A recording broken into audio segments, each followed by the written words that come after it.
Can you see the screen, sir? Yes, sir. Jai Baba. So yesterday we have discussed about some secrets revealed by Baba. The most important secret is Baba has told. So one of the secrets revealed is up to evolution, Atput farm to animal farm. So they follow the definite path, no change at all. There will not be any change. Mango tree will give only sweet fruit, not the bitter fruit. Like that. Entire thing will go as per the divine law. Once get human form, they've got the free will, free consciousness. Though they can change at any moment. Good man become bad man become good man. And the taste will change. Sometimes he likes sweet, sometimes he likes spicy, like that. Goes on changing it. And other secret Baba is revealed is if we, uh, he has told there is 84 lakhs of birth and death for, after getting the human form. But if you come in contact with lovers of God or living Sadgurus or avatar of the age, that number will be reduced considerably. Even avatar can give at instantaneous God realization like that. So what is meant by lovers of God? Yesterday I told it is the only must, but Baba has explained who is lovers of God in Lord Mehra come across that I would like to share with you.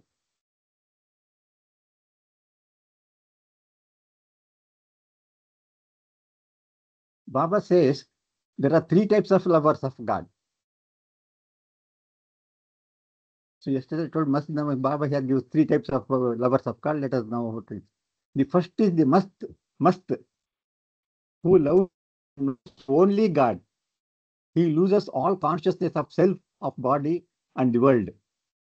Whenever it rains or shines, whether it is winter or summer, it's all the same. Only God exists for him. He is dead to himself. So this is first type of lover God. Second type. The second of lover is the one who lives in the world, attends to all worldly duties fully, and yet all the time in his heart he knows that this is temporary, that only God exists, and he loves God internally without anyone knowing it. So this is second type of lovers of God. So third type is the third type, which is the highest, is very rare. Here the lover surrenders completely to Christ the avatar, the God man. He lives not for himself but for the master. This is the highest type of lover. So this is all the three. This I think we can give example of Mandali people and also very close lovers of Baba at the Baba's time. Such people were there. So these are the three types of lovers of God. Baba has explained, and in this in Lord Meher it is there. Page number 3568 is there. 1954 Sahwas Baba has explained about this, and Baba has given lot so many examples. Further, Baba has explained about the three types of lovers and different occasions. He has explained further about these three types of lovers of God from the beginning.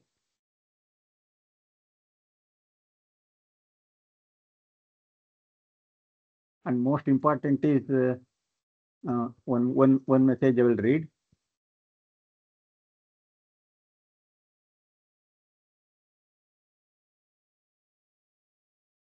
What it is by serving real saints and lovers of God, so we get the grace of God. I don't know where it is.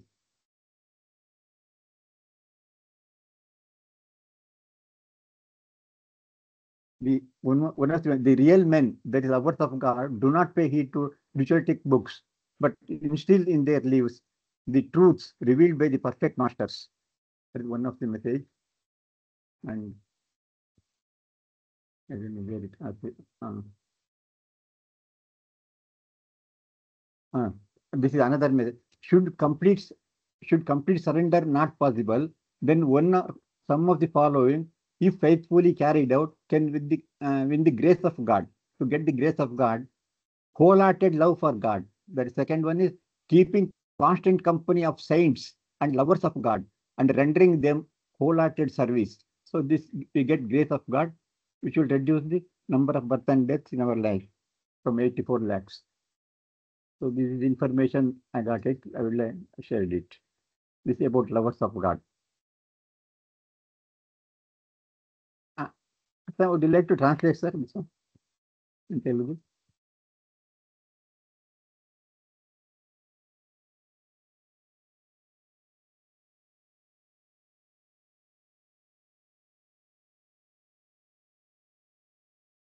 Laxman ఉన్నారండి? ఉన్నారు. Okay.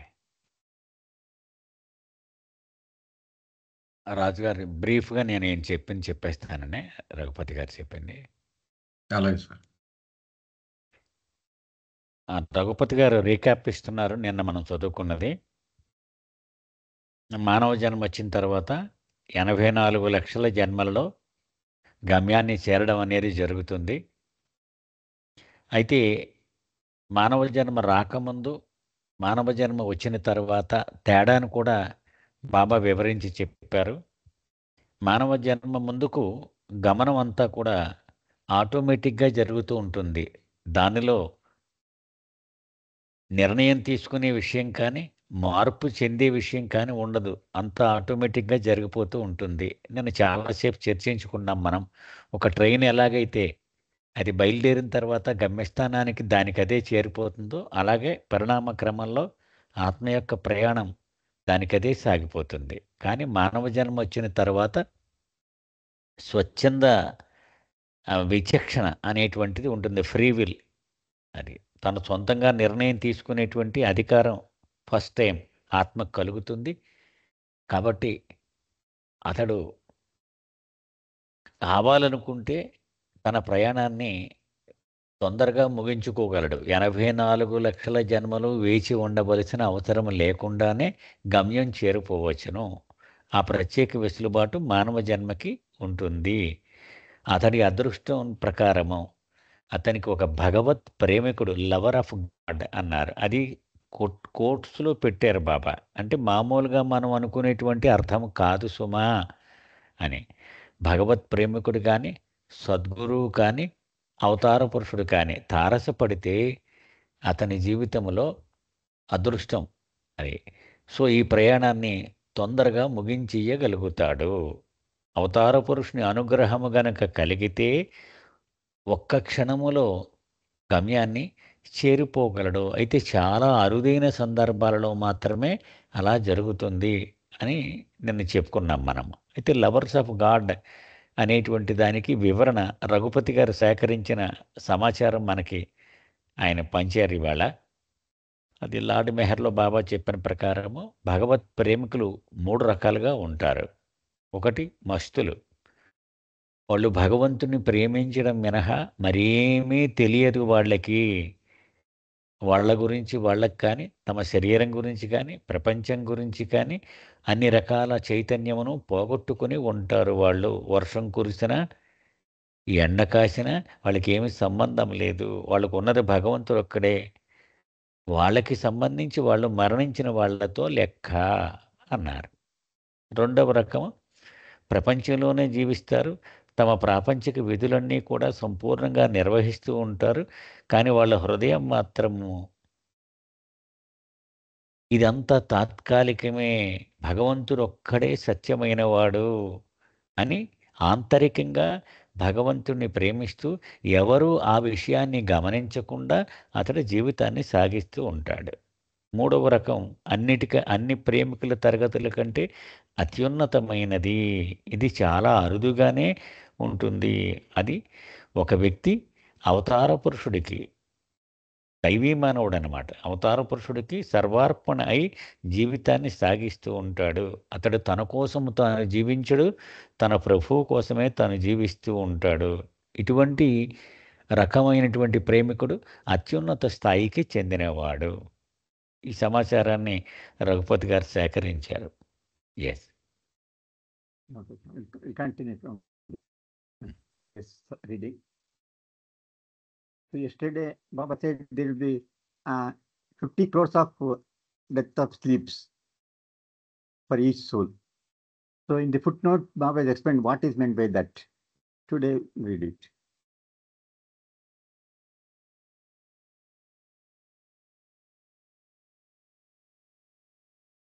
Asked for further clarification, Eric B. Jastavalla wrote in reply, reference to 50 crores of sleeps of death is approximately what one soul has to undergo during the process of evolution of consciousness of forms and of reincarnation with the help of changes in the media.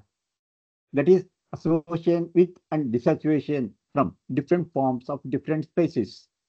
So this means one soul has to go entire life. One soul has to go 50 crores of sleeps of death. What is meant by 50 crores of sleeps of death? Further, I will explain with the figure. It will be able to understand. And in human beings, 84 lakhs of shakings or incarnations are in human form. But 50 crores of sleeps of death include pre-human forms, association with dissociation from media and the experience of their impression. This means total, that is subhuman form and human form, total is 50 crores of sleeps of death. It is going, where it is going. Very. Then man need not die more times than he can born. That means a number of death should be always equal. If birth is 100 times, death also 100 times. One time birth, one time death, that's all. There is no variation in that. Man is born once with the birth of mind, and man dies once with the annihilation of the mind. As such, there is indeed no reincarnation. It is just a process of crores of sleeps of death for the mind that is born once and that dies once. Birth of mind involves the process of evolution, reincarnation, and involution. Death of mind is realization of self. So this is what Baba explained. So I will explain it with the help of sketch. See, we know Baba was you got three bodies: grass body, subtle body, mental body. Three. So we know that only grass body goes on changing, but mental body and subtle body doesn't change up to the end. From the day one to the last day of realization, mental body and subtle remains, but grass body goes on changing, different forms. Even in the subhuman form also like that. There will be undeveloped mental body and grass body during subhuman form. It is not fully developed. Only the human form and this mental body and grass body, mental body and subtle body is fully developed. Only the human form. Before that, from the day one, it is in the undeveloped stage. So that is the first point to be understood. Then we'll go for second. I'll explain. For understanding, let us say now human beings. Consider one human being from baby was born, and it has to go to different stages before death. Is it not? Different stages from birth to death. What are different stages? That means it's called a baby, young boy, youth, aged, old, finally death. This is what happens in almost every human being's life. So suppose one dies about 60 years age, one dies, for example. He will sleep about 365, that is 1 year, 365 days into 60 years. That is 21,900 times he will sleep before death. So what? Let us consider mind. Let us say mind is a human being. Let us assume name is mind. What happens to the mind? The mind, that is mental body, will undergo 50 crores of sleeps of death. Whereas human beings only sleeps. Whereas the mind, it will not die, but it will go for this sleep of death. That is the special word used by Baba. Sleeps of death. That is changing form. Baba calls it sleep of death. One form to other form, that is called as the sleep of death. That is 50 crores. So same thing. Mind is also just like human being. Birth of mind is there. You can see here birth of mind. Then it will go to different phases, just like human being with different phases of baby, young boy, youth, age, old. Similarly, the mind which is born at the question of who am I, the mind is born. That is undeveloped mind and the subtle body and mental body. Mind is born and it go to different stages. What are the stages? Evolution, reincarnation, and involution. Finally, it will die. When all the samskara, involution, at the end of involution, when all the samskaras are wiped out, it will die. That is death of mind. That is realization. So you can understand like this. So birth of mind, and it will take different stages. Finally, it will die, just like human being. For human being, it is only sleeps, whereas for here it is sleeps of death. Baba has used that word. And you can further, I'll show you with the other figure. You can understand that one.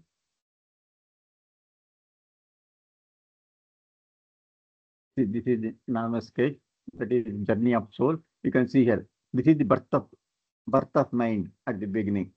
That is undeveloped subtle body and mental body. Then it will go, this mind goes on changing forms, from vegetable, then worm, fish, bird, animal, then human beings, then in the reincarnation, then involution in the subtle world, involution in the mental world. Finally, it will die. That means God realization.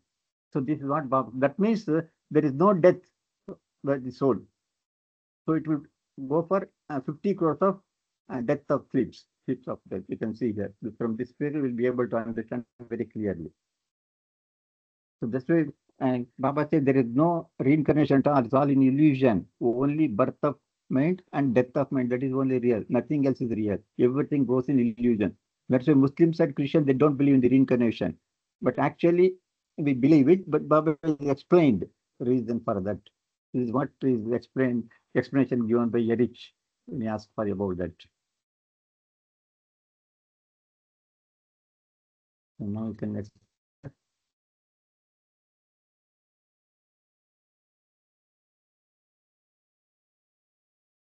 Any doubts are there in the question? The thing you can ask me. I will explain once again. If you don't, this figure, it is very clear. You can see this figure, and it is very easy to understand also. So birth of mind, and finally death of mind.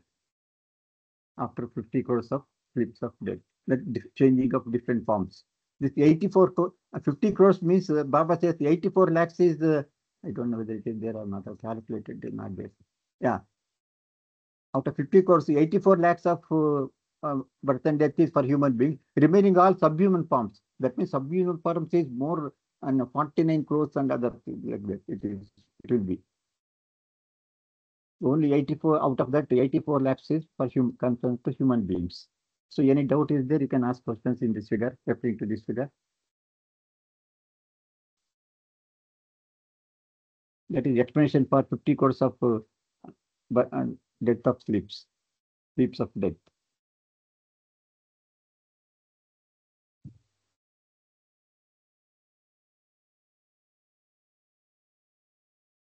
Okay, then that will explain.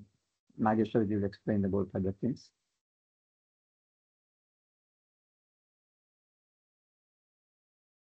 Jai Baba sir, can explain it. జై Baba sir, జై బాబా. రాజు గారు తెలుగులో చెప్పనండి. చెప్పండి sir. ఇది foot note. అదే ఈ foot నోట్లో బాబా చెప్తున్న విషయం ఏంటంటే అండి, మనం ముందు గాడ్ స్పీచ్లో నిన్న చెప్పుకున్నప్పుడే 50 కోట్ల మరణము అనేటువంటి నిద్రకు ఆత్మ లోనవుతుంది అనే రిఫరెన్స్ నిన్న చదువుకున్నాము. మరణము అనే నిద్రలకు లోనవుతుంది 50 కోట్లు అని చెప్పారు బాబా. ఈ 50 కోట్ల యొక్క అర్థం ఏమిటి అని ఎరిచ్కి ఉత్తరం రాసినప్పుడు ఎరిచ్ ఈ విధంగా సమాధానము ఇచ్చాడు. ఆత్మ యొక్క ప్రయాణములో పరిణామక్రమము, పునర్జన్మ ప్రక్రియ, ఇవన్నిట్లో దేహాలు మార్చడము అనే ప్రక్రియ టోటల్గా ఈ 50 కోట్ల ఆ సంఖ్య మనం ఫిక్స్డ్గా తీసుకోవచ్చు సుమారుగా అని రాశాడు. అంటే దీని అర్థం ఏంటంటే మానవ జన్మ ఒకసారి వచ్చిన తర్వాత 84 పునర్జన్మలు 84 లక్షల సార్లు పునర్జన్మలు ఎత్తడం జరుగుతుంది అనుకున్నాం కదా. ఈ 50 కోట్లు అంటే అర్థం ఏంటంటే ఆత్మ ప్రయాణం మొదలుపెట్టింది లగాయితూ అంటే వాయు రూపం మొదలుకొని చిట్ట చివరి భగవద్ అనుభవం పొందే వరకు మొత్తము ఆ ఆత్మ ధరించాల్సినటువంటి ఎత్తవలసినటువంటి జన్మల సంఖ్య 50 కోట్లుగా తీసుకోవచ్చు. అది ఎరిచ్ ఇచ్చినటువంటి ఎక్స్ప్లెనేషన్. అది అంటే రకరకాల సంఖ్యలు చెప్పుకుంటూ పోతాం మనం, కానీ ఇక్కడ మొత్తం క్లుప్తంగా ఎరిచ్ ఇచ్చినటువంటి ఒక అంకె ఏంటంటే ఆత్మ ప్రయాణం మొదలెట్టింది లగాయితూ గమ్యము చేరిపోయే వరకు మొత్తము ఆత్మ ధరించాల్సినటువంటి ఎన్ని శరీరాలు ధరించి వదిలేయడం అంటే పునర్జన్మలు ఎన్ని ఎత్తవలసి ఉంటుంది అంటే మొత్తము 50 కోట్లు. అది ఈ 84 లక్షలు అనేటువంటిది మానవ రూపములో ఎత్తవలసిన జన్మలు అవి. అంటే మిగిలినటువంటి సంఖ్య అది వాయు రూపం మొదలుకొని అవన్నీ మానవుడికి ముందు ఉండే రూపాలు, మానవ రూపాలు ఇవన్నీ కలుపుకొని 50 కోట్లు. అది ముఖ్యంగా అక్కడ చెప్తున్నారు. అయితే చివరిగా ఇక్కడ ఫుట్ నోట్లో ఏం చెప్తున్నారంటే నిజానికి ఇన్ని పునర్జన్మలు, మరణాలు ఇవేమీ ఉండవు. జననము అంటే మనసు యొక్క జననము, మరణము అంటే మనసు యొక్క మరణము. ఒకేసారి మనసు పుడుతుంది, ఒకేసారి మనసు మరణిస్తుంది. ఆత్మ ప్రయాణము మొదలెట్టినప్పుడు ఈ మనసు జన్మిస్తుంది, ఆత్మ ప్రయాణము ముగించినప్పుడు మనసు మరణిస్తుంది. అది అంచేత మధ్యలో ఈ మనసు అనుభవించేటువంటి ఈ మరణాలు, జననాలు ఇవన్నీ కూడా నిద్రలతో పోల్చారు బాబా. అది ఇది క్లుప్తంగా. Yes sir. Any questions? Any questions, please? ఏమన్నా ఉన్నాయండి ప్రశ్నలు?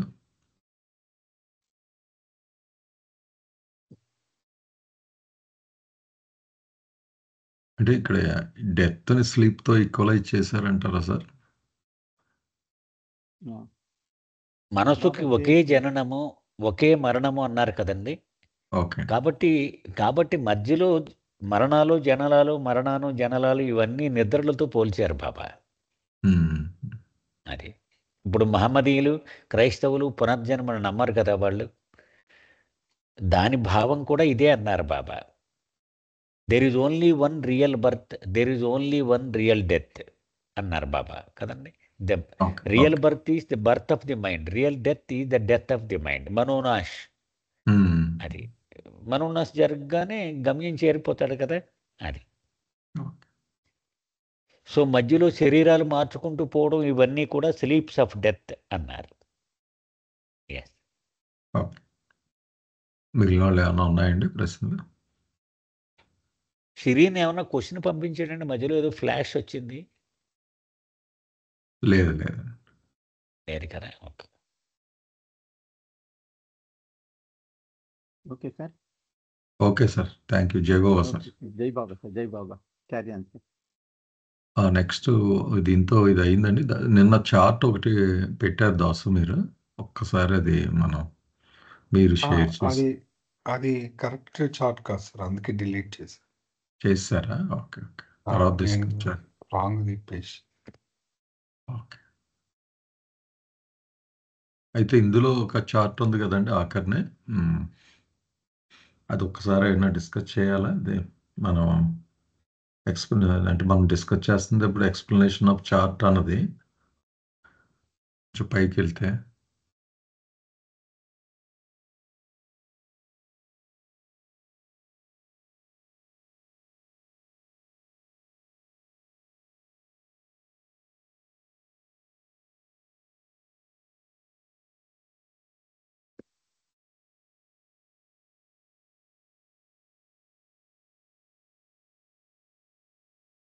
ఓకే కదా సార్.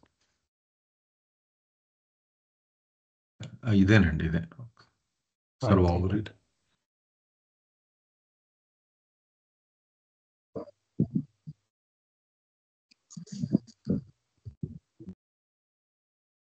అంటే ఇదేంటి ఎక్స్ప్లెయిన్ చేయమంటారా?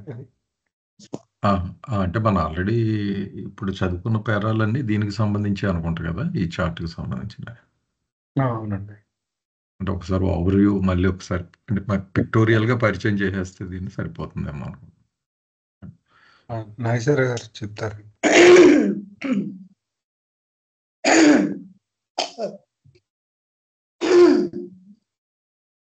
లక్ష్మణ్ నాకు పూర్తిగా షేర్ అవ్వట్లేదన్నే సరిగా. నేను సమాప్తి చేస్తాను, మీరు చేసేయండి, పర్వాలేదు. Okay sir. నాకు కట్ అవుతుంది అన్నమాట ఇది. అలాగే సార్. సో ఇది చార్ట్ గాడ్ స్పీక్స్లో చార్ట్ 7 అండి. ఇది ఇప్పుడు ఇంతవరకు మనం చదివింది ఈ చార్ట్ యొక్క వివరణే బాబా ఇచ్చారు. సో ఈ చార్ట్కి heading God is reality and all else is illusion. భగవంతుడు ఒక్కడే సత్యం, మిగిలిందంతా కూడా మిథ్య అని హెడ్డింగ్తో ఈ చార్ట్ని చూపించడం జరిగింది. ఇందులో ఏం చెప్తున్నారంటే ఉన్నదంతా కూడా భగవంతుడే ఉన్నాడు, మరొకటి లేదు. ఆ భగవంతుడే ఎవ్రీథింగ్. సర్వము ఏదైతే ఉందో ఆ సర్వము అంటే భగవంతుడే సర్వం, అతనే ఉన్నాడు, మరొకటి లేదు అని మనం చార్ట్ గాని చూసుకుంటే ఈవెన్ మాయని కలిపి ఉన్నది కూడా మీకు ఎవ్రీథింగ్ లోనే ఉంది. ఈ సర్కిల్లో మీరు చూస్తే మొత్తాన్ని కలిపి అతను ఎవ్రీథింగ్ అనే బాబా చూపించడం జరిగింది. సో ఎవ్రీథింగ్ లోనే మొత్తం మనం ఏది మాట్లాడినా దానికి మినహాయింపు అంటే దాన్ని దాటి కానీ అది లేకుండా కానీ ఏమీ ఉండదు. దేని గురించి మాట్లాడినా, అది భగవంతుడి గురించి మాట్లాడినా, సృష్టి గురించి మాట్లాడినా అంతా కూడా ఆ ఎవ్రీథింగ్ లోనే ఉంటుంది అనే విషయాన్ని మొట్టమొదటి ఇక్కడ చెప్తున్నారు. ఇలా చెప్తూ ఇందులో మనకి రెండు ఉన్నాయి, ఒకటి ఇల్యూషన్, ఒకటి రియాలిటీ. ఒకటి ఇల్యూషన్ అంటే ఇప్పుడు ఈ యొక్క ఈ మూడు ప్రపంచాలు మనం ఏవైతే స్థూల సూక్ష్మ మానసిక ప్రపంచాలు ఆర్ భువనాల గురించి మాట్లాడుకున్నాం, అది ఇల్యూజన్ లోకి వస్తుంది. రియాలిటీ అంటే ఆ డ్రీమ్ అంటే ఈ ఇల్యూజన్ కాకుండా మనం ఏదైతే వాస్తవంగా ఎగ్జిస్టెన్స్ అనేది ఉందో దాన్ని మనం రియాలిటీగా ఇక్కడ బాబా చూపించడం జరిగింది. కానీ ఇదంతా కలిపి ఎవ్రీథింగ్ అనే చెప్తూ ఉన్నారు బాబా. సో ఇక్కడ ఏం చెప్పారంటే మనం ఫస్ట్ చాప్టర్లో చదువుకున్నప్పుడు మనకు బాబా గ్రాస్ బాడీతో ఉన్నప్పుడు గ్రాస్ వరల్డ్ని ఎక్స్పీరియన్స్ చేస్తారు అని మనకి ప్రతిదీ స్టెప్ బై స్టెప్ ఇచ్చారు కదా. సేమ్ అటువంటి ఇన్ఫర్మేషన్ ఇక్కడ కూడా మనకి పిక్టోరియల్గా డిపిక్ట్ చేస్తూ ఉన్నారు. ఇప్పుడు మనం ఇది తీసుకున్నాం అనుకోండి, ఇక్కడ నుండి స్టార్ట్ చేస్తున్నాను. Man is gross conscious through, ఇది ఇలా చదువుకోవాలి మనం. కొంచెం తెలుగులో డిఫరెంట్గా ఉండొచ్చు, బట్ ఇంగ్లీష్లో ఇలా ఉంది. Man is gross conscious through gross body of gross sphere అని చెప్పారు. అంటే అంటే ఈ సృష్టిలో ఈ ఇల్యూజన్లో ఉండేటువంటి సోల్స్ని కానీ మనం తీసుకుంటే ఆ సోల్స్లో ఒక్కొక్క సోల్ ఏ రకంగా ఉంటారు. కొన్ని సోల్స్ ఏంచి గ్రాస్ కాన్షియస్ తో ఉన్నాయి, తమను తాము గ్రాస్ బాడీ అనుకుంటున్నాయి. అలాగే ఆ గ్రాస్ బాడీతో ఈ గ్రాస్ స్పియర్ని ఎక్స్పీరియన్స్ చేస్తూ ఉన్నాయి, గ్రాస్ వరల్డ్ని ఎక్స్పీరియన్స్ చేస్తూ ఉన్నాయి అని చెప్పారు. అలాగే కొంతమంది man is subtle conscious through subtle body of subtle sphere. Sorry, man is subtle conscious, man is subtle conscious through subtle body of subtle sphere. అలాగే థర్డ్ వన్కి వస్తే man is subtle conscious functioning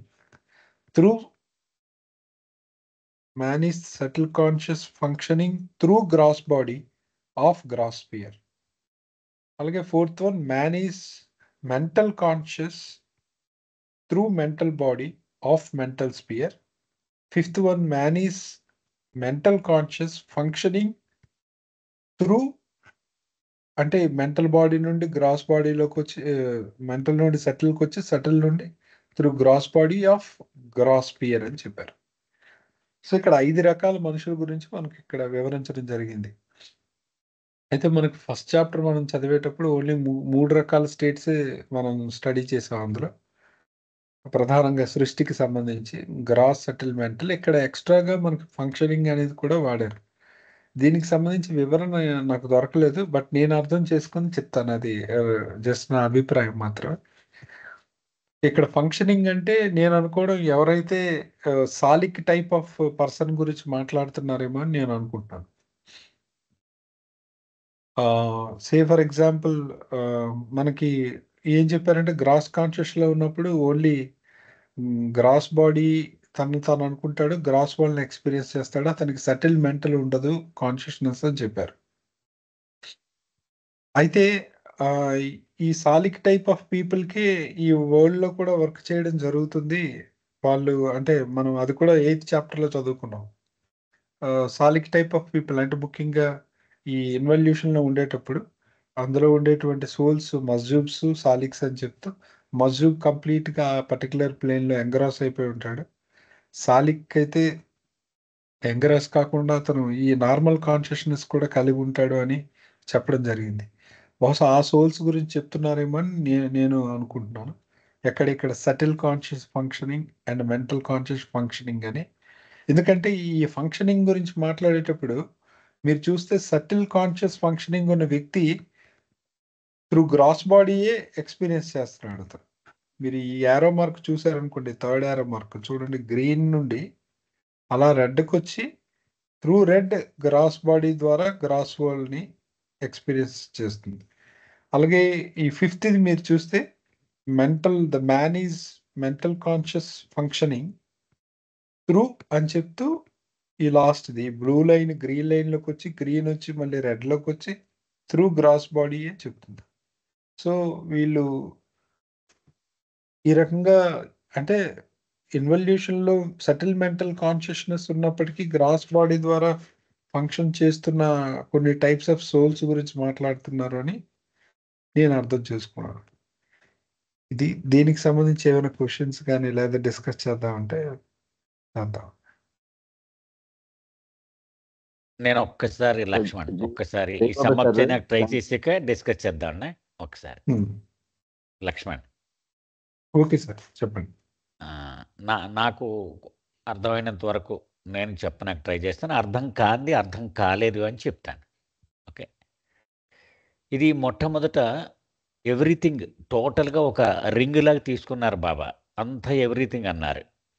ఆ ఎవ్రీథింగ్లో right hand side మధ్యలో ఉంది చూడండి, God's most original unconscious state of beyond the beyond state. అక్కడి నుంచి ఆత్మ ప్రయాణం మొదలు పెడుతున్నారు అనమాట కదా. దాని నుంచి ఇల్యూషన్లోనికి ఎంటర్ అవుతున్నాడు. ఇల్యూషన్లోకి ఎంటర్ అయినప్పుడు 1, 2, 3, 4, 5 చెప్పారు. మనకి గ్రాస్ కాన్షియస్ స్థూల ఎరుకగలిగిన ఆత్మ గురించి తెలుసు. సూక్ష్మ ఎరుకగల ఆత్మ గురించి చదువుకున్నాం మనం. మానసిక ఎరుకగల ఆత్మ గురించి కూడా చదువుకున్నాం. ఇవి స్థూల శరీరం అంటే స్థూల ఎరుకగల ఆత్మ స్థూల శరీరము యొక్క ఎరుకను పొంది స్థూల ప్రపంచాన్ని అనుభవిస్తుంది. ఫస్ట్ చాప్టర్లో చదువుకున్నాం, అదే ఇక్కడ చెప్తున్నారు. అలాగే సూక్ష్మ ఎరుక గల ఆత్మ సూక్ష్మ శరీరము యొక్క ఎరుకను పొంది సూక్ష్మ ప్రపంచాన్ని అనుభవిస్తుంది. మానసిక ఎరుక కలిగినటువంటి ఆత్మ మానసిక శరీరము యొక్క ఎరుకను పొంది మానసిక ప్రపంచాన్ని అనుభవిస్తుంది. ఇది మనం అంతా చెప్పుకున్నదే ఫస్ట్ చాప్టర్లో. అయితే 2 కొత్తగా ఇక్కడ చెప్పారు. ఇది సూక్ష్మ ఎరుక పని చెయ్యడము, అలాగే మానసిక ఎరుక పని చెయ్యడము. దీని గురించి పూర్తిగా నాకు అర్థమైందని చెప్పలేనండి. అయితే లక్ష్మణ్ గెస్ వర్క్ చేసిన ప్రకారం కొంతవరకు మనం ఊహించవచ్చు. నాకైతే పూర్తిగా అర్థమైందని నేను చెప్పలేను. సరే, ఈ ఇల్యూషన్లోకి వెళ్ళిన తర్వాత ఈ ఆత్మలన్నీ కూడా ఇల్యూషన్లో నుంచి ప్రయాణం చేసి తర్వాత రియాలిటీ అని చూపించాడు చూడండి. అక్కడ గమ్యం చేరిన తర్వాత అక్కడ చెప్పారు, God is conscious of everything except nothing. శూన్యము యొక్క ఎరుక పూర్తిగా పోగొట్టుకుంటాడు భగవద్ అనుభవం పొందిన తర్వాత. అతనికి God is conscious of everything except nothing అన్నారు. అక్కడ మళ్ళీ 2 రకాలు చూపించారు. అక్కడ సద్గురువు అవతార పురుషుడు గురించి చెప్పారు. వీళ్ళిద్దరూ కూడా ఏకకాలములో శూన్యము గురించి సర్వము గురించి ఎరుకను పొంది ఉంటారు అన్నారు. అది అంటే పైన ఉన్నది పరమాత్మ స్థితి, ఈ కింద ఉన్నది మానవ దైవము దైవీ మానవుడు, ఈ 2 స్థితులు. అలా తీసుకుంటే సరిపోద్దని నేను అనుకుంటున్నానండి. Yes sir, now open for discussion.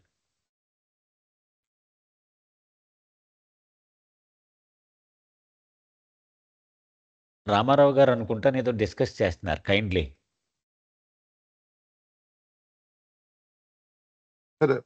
జయబాబా అండి, God is conscious of everything except nothing ఉంది కదా, అది మనం 2A స్టేట్ కింద తీసుకోవచ్చండి.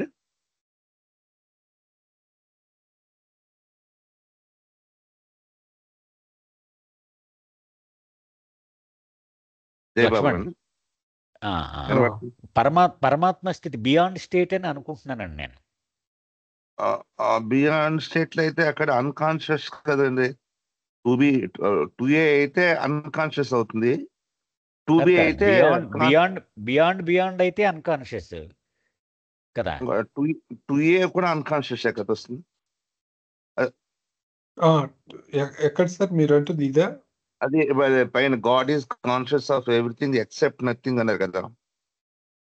అవునండి. Reality. ఇది ఇది అది 2B అండి. 2B 2B అండి. అదే ఇది అదే 2B. అడుగుతున్నాం. 2B 2B అదే అదే అదే ఓకే రైట్. బియాండ్ స్టేట్ అదే బియాండ్ ఇది క్యాపిటల్ ఎన్ ఉండాలి, బట్ ఇక్కడ స్మాల్ అని ప్రింట్ అయింది. క్యాపిటల్ ఎన్ ఉంటే సరిపోయింది. Okay 2B. నథింగ్నెస్ అని అంటే మరి ఇంకా అవి ప్రస్తుతానికి మనం అలా అర్థం చేసుకోవాలండి. ఇది 2B గురించి మాట్లాడుతున్నారు, ఎందుకంటే 2B తర్వాతే 2C స్టేట్ గురించి వస్తుంది. ఆ 2Cలో ఈ మెన్ అదే God man and men God గురించి, సద్గురువుల అవతారం గురించి మాట్లాడుతున్నారు. అది ఆర్ రిలవెన్స్ ఏంటి దాస్? అది మధ్యలో ఆర్ ఏఆర్ జస్ట్ ఈ సెంటెన్స్ కారండి, అంటే God men are simultaneously conscious verb. అది ఓకే ఇక్కడ ఈజ్ ఉంది కదా, గాడ్ ఈజ్ అని అన్నారు కదా, అవును ఇక్కడ God is. ప్లోరల్ ఉంది కాబట్టి ఆర్ పెట్టారు అంతే. ఓకే ఆర్ గాడ్ అంటే మ్యాన్. బోత్ ఇద్దరికి men God and God men are ఇద్దరు simultaneously conscious of everything ah, including all nothing. Okay ah, okay ఇది ఓకే. ఓకే ఓకే ఇంకా ఏమన్నా షిరీన్ ఏదో అడిగినట్టున్నారండి, ఒక్క నిమిషం. షిరీన్ అడిగారు, అదే ఒకసారి చదవండి సార్, నేను మళ్ళీ. In the chart 5 circles with the man appear outside the line of illusion. Please discuss. అంటే ఆయన దృష్టిలో ఈ సర్కిల్స్ ఇల్యూజన్ బయట పెట్టారు కదా.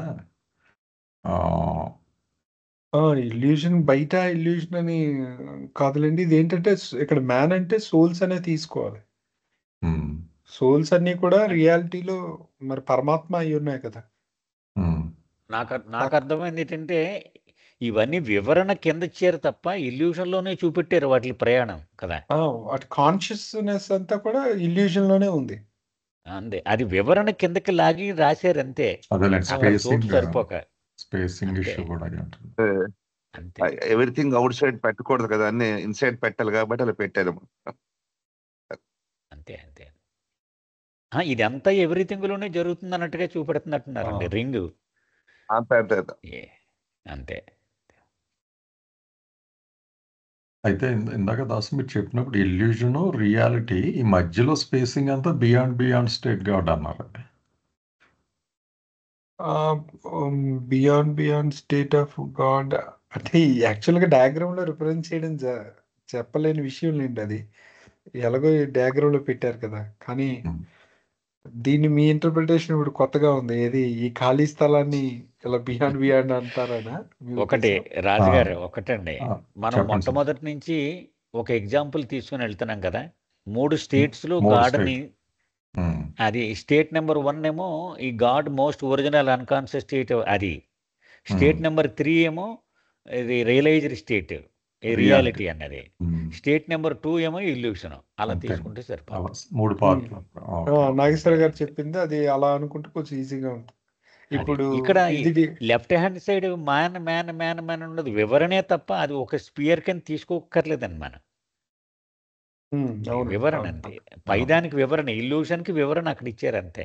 అంతే, అక్కడ స్పేస్ ఉండిపోయింది కనుక దాన్ని అలా వాడుకున్నాం. అంతే, అది రాశారని అది అనుకుంటున్నాను. అనుకోవడమే, ఇదంతా అంతే. గెస్ వర్క్ ఇస్తామండి, మన అవగాహన అది. అవును సార్, అవును. ఆ, అయితే ఇక్కడ మనం మాట్లాడుకోవాల్సిన ఒక విషయం ఏంటంటే ఇక్కడ షాడోస్ అనే వర్డ్ యూజ్ చేశారు. దీని గురించి మనం చెప్పుకుంటే గ్రాస్ బాడీని స్మాల్ గ్రాస్ షాడో అని, సటిల్ బాడీని స్మాల్ సటిల్ షాడో, మెంటల్ బాడీని స్మాల్ మెంటల్ షాడో అని, అలాగే స్పియర్స్ ని బిగ్ షాడోస్ గా చెప్పారు బాబా. బిగ్ ఎందుకంటే ఇది గ్రాస్ కూడా మనం షాడో. ఇదివరకు డిస్కస్ చేసుకున్నదేనండి. అయ్యా, గ్రాస్ అవును. షాడో విత్ మ్యాక్రోకాజం మైక్రోకాజం అని మనం చదువుకునే వచ్చాం ఇక్కడ దాకా కదా. అవునండి. సో మనకి ఒక దగ్గర ఎక్స్ప్లెనేషన్ ఉంది, finite shadows and infinite shadows అని చెప్పి బాబా ఎక్స్ప్లెయిన్ చేశారు. అందులో ఏంటంటే ఫైనైట్ షాడోస్ అంటే ఈ బాడీస్ అన్నిటిని ఫైనైట్ షాడోస్ అన్నారు, ఈ స్పియర్స్ ఆర్ వరల్డ్స్ అన్నిటిని ఇన్ఫినిట్ షాడోస్ అన్నారు. సో అదేనండి ఇక్కడ రాసింది. కాకపోతే అక్కడ ఫైనైట్ ఇన్ఫినిట్ అన్నారు, ఇక్కడ స్మాల్ బిగ్ అని క్లాసిఫై చేశారు. Small shadows and big shadows. Big shadows అంటే స్పియర్స్ కి, స్మాల్ షాడోస్ అంటే బాడీస్ కి యూజ్ చేయడం జరిగింది. అలాగే కొత్తగా ఇక్కడ ఇంకోటి కూడా ఉంది, థర్డ్ది. మీరు ఇటు సైడ్ చూస్తే గ్రాస్ పియర్ నుంచి బిగ్ గ్రాస్ షాడో అని చెప్తూ గ్రాస్ నథింగ్ అని కూడా చెప్పారు. అలాగే సటిల్ స్పియర్ని సటిల్ నథింగ్, మెంటల్ స్పియర్ని మెంటల్ నథింగ్. ఎందుకంటే ఇవన్నీ కూడా ఇల్యూజన్లో భాగాలు కాబట్టి ఇవన్నీ నథింగ్లే. అలాగే నథింగ్ క్లాసిఫై చేశారు. నథింగ్ ని ఆ. Gross nothing, subtle nothing, mental nothing Mental అని nothing క్లాసిఫై అని చేశారు అంతే. మళ్ళీ నథింగ్ లేయర్స్ కింద ఉంటుంది అన్నట్టు చెప్పారు. మళ్ళీ నథింగ్ ఇంటూ నథింగ్. ఇక్కడ మెంటల్ నుండి స్టార్ట్ చేస్తే మెంటల్ నుంచి నథింగ్ అనుకుంటే, సటిల్ నుంచి నథింగ్ ఇంటూ నథింగ్ అన్నారు. మళ్ళీ గ్రాస్ నుంచి నథింగ్ ఇంటూ నథింగ్ అన్నారు. అంటే దీనికి ఎలా చెప్పారంటే బాబా, ఇప్పుడు ఒక షాడో తీసుకుంటే ఇప్పుడు ఆల్రెడీ రియాలిటీకి ఇల్యూజన్ అనేది షాడో అవుతుంది. అంటే ఇప్పుడు ఫస్ట్ మనకి ఒకసారి మీరు ఊహించుకుంటే అంటే మనకి ఇది ఫస్ట్ చాప్టర్లోనే ఉంది. గ్రాస్ అంటే రియల్ స్పియర్కి నుంచి ఫస్ట్ షాడో మెంటల్ స్పియర్ అయితే, మెంటల్ స్పియర్కి నెక్స్ట్ షాడో సటిల్ స్పియర్ అవుతుంది, సటిల్ స్పియర్కి నెక్స్ట్ షాడో గ్రాస్ అవుతుంది. అదే నీడకి నీడ, నీడకి నీడ, ఆ. నీడకి నీడ అన్నారు. అసలు ఇదే నథింగ్, ఇంకా దాని నుండి ఇంకో నథింగ్, దాని నుండి అంటే అసలు ఆల్మోస్ట్ ఏం ఉండదు అనమాట. రియాలిటీ అసలు ఏ రకంగానూ మీకు కనిపించదు. అంత షాడో ఆఫ్ షాడో అనమాట. అదే మీరు రాగేశ్వర గారు మీరు అంటుంటారు జెరాక్స్ కి మళ్ళీ ఒక జెరాక్స్ తీసి జిరాక్స్ అలా అంటే అసలు ఏమీ లేదు ఈ గ్రాస్ లో అనేది అనమాట. కనీసం మెంటల్లో. అందుకే మనం మనకి ఇంకో చార్ట్ లో ఎక్స్ప్లెయిన్ చేశారు, గ్రాస్ నుండి సటిల్ నుండి మెంటల్ కి వెళ్తే మనం కొంచెం రియాలిటీకి దగ్గరగా వెళ్తున్నాం అన్నట్టుగా చూపించారు. సెమీ రియల్ కాన్షియస్నెస్ అని వేరే చార్ట్ లో చూపించడం జరిగింది. అంటే కొంచెం అదే సోర్స్ కి క్లోజెస్ట్ దగ్గరికి వెళ్తున్నాం. మెంటల్ అండి, మెంటల్ క్లోజెస్ట్ కదా. దాని నుంచి Correct. కొంచెం దూరం వెళ్తే సటిల్, దాని నుంచి ఇంకా బాగా దూరం వెళ్తే గ్రాస్. అలా అదే అండి, హిడెన్ ట్రెజర్ గేమ్లోనే ట్రెజర్ ఒక చోట ఉందని ఒక నోట్ పెడతారు, ఆ నోట్ ఎక్కడ ఉందో ఇంకో నోట్ పెడతారు. అలాగా అవును. ఈ షాడో ఇందులో ఏమైనా అదే మెంటల్ కూడా కారణ్ శరీర్ అన్నారు కదండి, కాజల్ బాడీ. రూట్ అక్కడే, బీజం సీడ్ అక్కడే పడుతుంది కదా. అవునండి, అవును. ఏమండి అక్కడి నుంచే సెటిల్ వచ్చింది, అక్కడి నుంచి దానిలోంచి మెంటల్ వచ్చింది. అలా మన ఓకే. ఏమన్నా ప్రశ్నలు ఉన్నాయండి మిగిలిన వాళ్ళు దీని మీద? జయబాబు రాజు గారు, అంటే ఇందులో ఈ చార్ట్ లో చెప్పినటువంటి మొత్తం ఎంటీ స్పేస్ ని మీరు ఎలా చెప్తున్నారా? అదే మీరు అడిగారు కదా బియాండ్ అని. అంటే అండి ఎవ్రీథింగ్ లోనే ఇందాక నాగేశ్వర గారు ఎగ్జాంపుల్ మూడే ఉంటాయి, ఉన్నది ఒకటే, కానీ బ్రాడర్ లెవెల్లో 3 స్థితుల కింద తీసుకుంటే సింప్లిఫై చేసుకోవచ్చు అన్నదానికి సరిపోయింది అనిపించింది. అంటే ఇప్పుడు ఒకటి బియాండ్ స్టేట్లో ఉన్న భగవంతుడు, రియాలిటీలో ఉన్న భగవంతుడు, కింద సర్కిల్ రియాలిటీ, మధ్యది బియాండ్. అదే ఈ మధ్యలో ఇల్యూజన్ అనే ప్రయాణం అనుకున్నాం కదా, అది పైన వచ్చింది ఇక్కడ. అది కానీ అన్ని జరుగుతుంది బియాండ్ స్టేట్ లోపలే మళ్ళీ. అదే ఎందుకంటే దాన్ని ఒక క్యాన్వాస్ గా చెప్తారు కదా, దాని మీదే అంతా జరుగుతుంది. ఏమీ లేకపోవడం దాని మీద ఉంది, అంతా ఉండడం దాని మీద ఉంది, అంతా ఉన్నట్టు కనిపించడం దానిలోనే ఉంది. ఆ సెన్స్ లో చూసుకున్నా ఇదంతా ఒక క్యాన్వాస్ లాగా మీరు చెప్పింది కూడా అదే ఇట్ అవుతుందేమో అనుకుంటున్నాను. ఇదంతా బ్యాక్గ్రౌండ్ క్యాన్వాస్ బియాండ్ కరెక్ట్, అలా కూడా తీసుకోవచ్చు.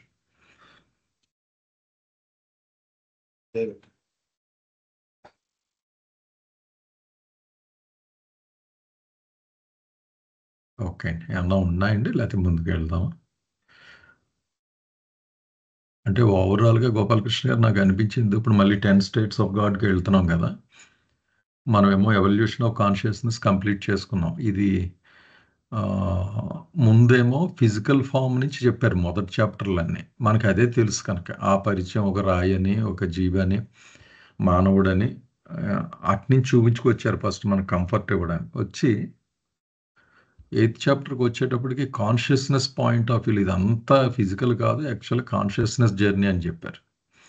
మళ్ళీ ఇప్పుడు 10 స్టేట్స్కి వచ్చేటప్పటికి దానికి హయ్యర్ లెవెల్ అనమాట. అంటే కాన్షియస్ జర్నీ కూడా కాదు, భగవంతుడే పడుకుని ఉన్నాడు, ఆయన కలగంటున్నాడు కదా, 10 స్థితుల్లో నుంచి జర్నీ చేస్తున్నాడు, అసలు ఏది కదలట్లేదు, ఏది మారట్లేదు. ఇదంతా భగవంతుడి గేమ్ అన్నది నాకు అలా అనిపిస్తుంది.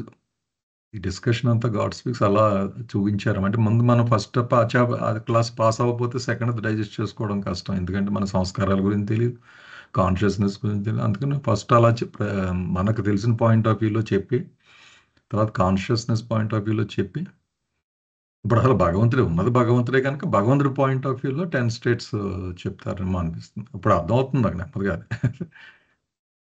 అంటే ఇప్పటి వరకు జరిగినటువంటి డిస్కషన్ని, మన అవగాహనని కన్సాలిడేట్ చేసుకుంటూ వెళ్తున్నారండి బాబా ఎక్కడికక్కడ. అవునండి. అది కన్సాలిడేట్ చేస్తారనమాట దాన్ని. ఎస్, అదే ముందుకు వెళ్దాం సార్. ఏమన్నా ప్రశ్నలు ఉన్నాయండి? అదే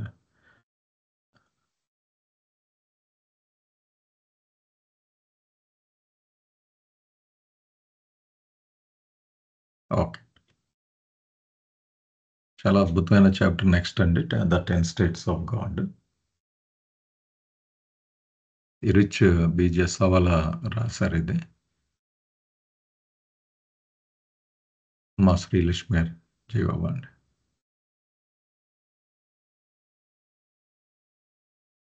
జై బాబా అండి. జై బాబా.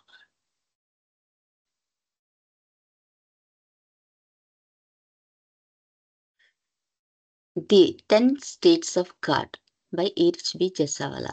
లక్ష్మణ్ ఒక్కసారి షేక్ చేయరా, కొద్దిగా రావట్లేదు కొద్దిగా.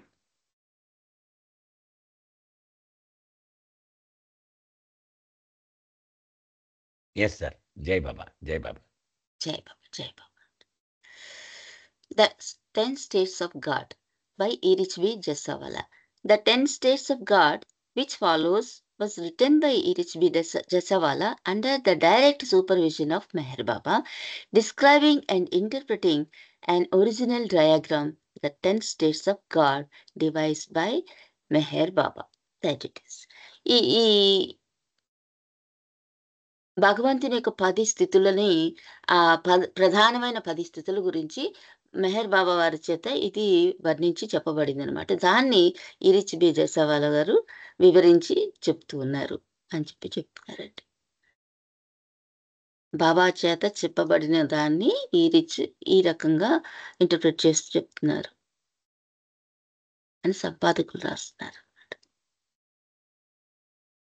ఒక్కసారి అది చూపించరా, తెలియదు చెప్పేస్తాను, అయిపోద్ది, సులువు అయిద్దండి.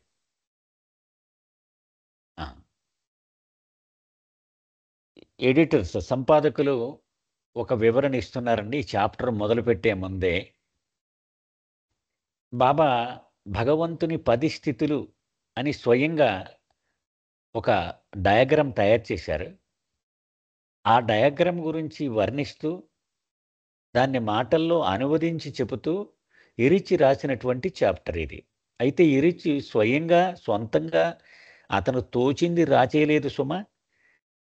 మెహర్ బాబా యొక్క ప్రత్యక్ష పర్యవేక్షణలో ఈ వివరణ అంతా రాశాడు అని ఎడిటర్స్ మనకు ముందుగా ఒక వివరణ ఇస్తూ ఉన్నారు. ఎస్, జై బాబా.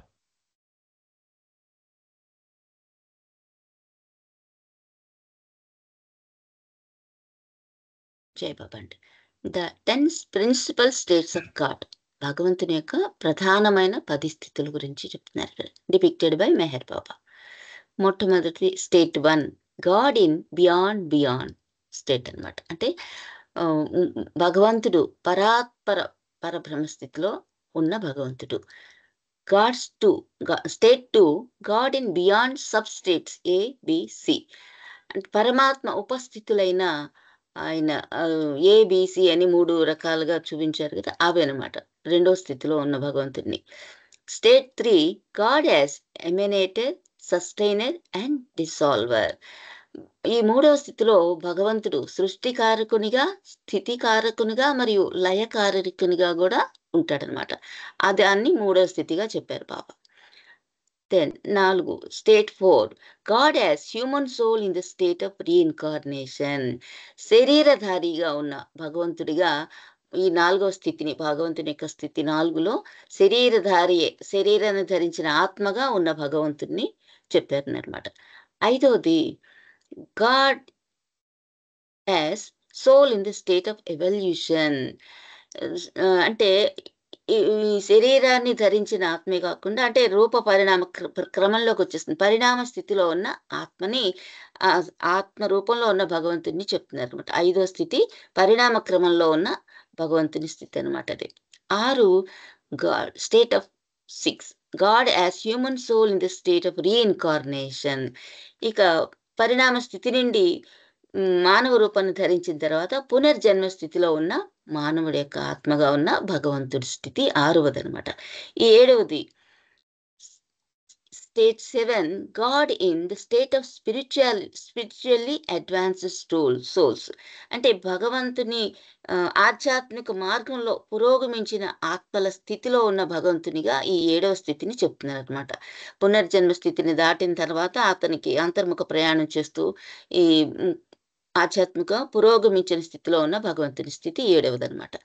State 8 God as divinely absorbed. ఈ 8వది బ్రహ్మీభూతుని యొక్క స్థితి అనమాట. భగవంతుణ్ణి అనుభూతి చెందిన తర్వాత ఏర్పడే స్థితి, బ్రహ్మీభూతునిగా ఉండే స్థితి అనమాట. అది state 9 God as liberated incarnate soul. అంటే భగవంతుడు లిబరేషన్ అంటే జీవన్ముక్తిని పొందిన ఆ స్థితిలో ఉన్న భగవంతుడు అనమాట. State 10 God as man God and God man. ఈ 10వ స్థితిలో మానవ దైవంగాను ఉంటాడు, లేదా దైవీ మానవుడుగాను ఉన్న భగవంతుని స్థితిని 10వ స్థితిగా పేర్కొన్నారనమాట. జయబాబు అండి. సార్ మీరేమన్నా చెప్తారా? లక్ష్మణ్ చార్ట్ ఒక్కసారి చూసేసుకుని అప్పుడు చెప్పుకుంటే బాగుంటుందండి. ఇప్పుడు వివరణ ఇచ్చేసారు కాబట్టి లక్ష్మి గారు ఒక్కసారి చార్ట్ చూపెట్టేస్తే అది చెప్తాను ఒకసారి.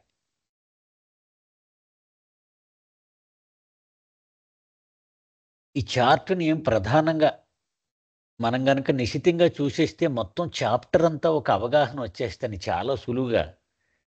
అంచేత చార్ట్ నుంచి ఈజీ అయిపోద్ది అనమాట. వివరణ నుంచి చార్ట్కి వెళ్ళే కంటే ఇది మాత్రం చార్ట్ నుంచి వివరణలోకి వస్తే మంచిదని నాకు అనిపించిందండి. ఇది బాబా స్వయంగా తయారు చేసినటువంటి చార్ట్ అండి. 10 స్థితులు అన్నారు బాబా. అయితే ఈ 10 స్థితులు మనం చూస్తే అందరికీ కూడా మనకు అర్థమైపోద్ది. ఎందుకంటే ఇప్పటి వరకు చర్చ అంతా నడిచింది కాబట్టి. మొట్టమొదటి స్థితి పరాత్పర పరబ్రహ్మ స్థితి అని చెప్పుకున్నాం కదా మనం. చైతన్యము ఉందా, చైతన్యము లేదా, ఇవేవీ తెలియదు. భగవంతుని గాఢ నిద్ర స్థితి, అది ఒకటి. అది రెండవ స్థితిలో